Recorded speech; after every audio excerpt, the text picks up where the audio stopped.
Well, hey guys, I bet if you're like me that you didn't even know that there was a little cemetery just behind left field of the Amory High School baseball field. And since I'm in Amory to watch a little baseball tonight, I'm going to walk out to the little cemetery and share its story with you in just a bit. Well, guys, I got to admit, I was standing in this exact same spot on Thursday night, and this is now Saturday morning. I got involved in the baseball game and well forgot to get out to the little cemetery to shoot any video before it got too dark. And knowing I would be back over here today, I decided just to wait until now to get my video.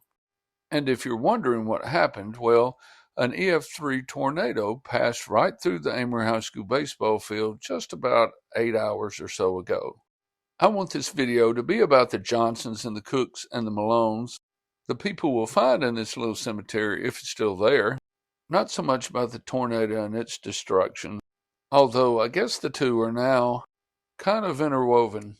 Joseph A. Johnson was born in Maury County, Tennessee in 1822.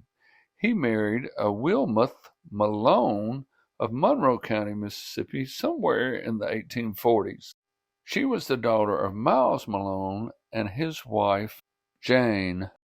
Miles and Jane lived about 5 miles above the little community of Cotton Gin Port, right on the Gaines Trace, just off to our right about here. The Malones were definitely pioneer settlers of Monroe County. I'll come back in a couple of weeks after they've had a chance to clean up some of the debris, and maybe we can get a better look.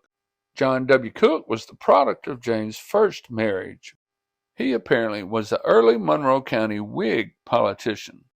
During the 1840s, he lived at Cotton Gin Port. John became severely ill, and he was at his stepbrother's house. He was at Daniel Malone's house when he was pronounced dead. Both Jane, his mother, and his stepbrother's wife were in the room when he was pronounced dead. The ladies left to find materials to make the shroud with, and Daniel and Judge Golson proceeded to lay out the body. Judge, or well, General Golson, noticed that the body began to show signs of life. The doctors were recalled, and Cook lived several more years. After the Civil War, Joseph Johnson and his wife took up farming in this area. It seems to me he moved into his mother-in-law Jane's family farm and began farming and was later elected treasurer of Monroe County in 1879. Joseph died in 1881. Okay, guys, we're back about 2 weeks after the tornado just to see if the little cemetery survived debris removal. That home you see off in the distance is just on the other side of what was once known as the Gaines Trace. I've been reasonably successful in finding information about Joseph A. Johnson and, well, his wife's stepbrother, John Cook, but not too much about Wilmuth herself. I've got to think that these early Mississippi pioneers of Miles and Jane Malone are buried somewhere either in or pretty close by this little cemetery. Well, it looks like the little cemetery may have survived at least somewhat. John Cook's grave is the one on the left, with the marker that's broken off. Wilmuth Johnson, John's sister, is buried right there in the center. And Joseph A. Johnson is that broken down marker right here on the right. Maybe this is a little better look at the grave of Joseph A. Johnson, the lieutenant colonel in the Mississippi State Cavalry. That's the back of Wilmuth's grave and John Cook's. This little cemetery was in kind of rough shape before the tornado, and it sure has been knocked around a bit.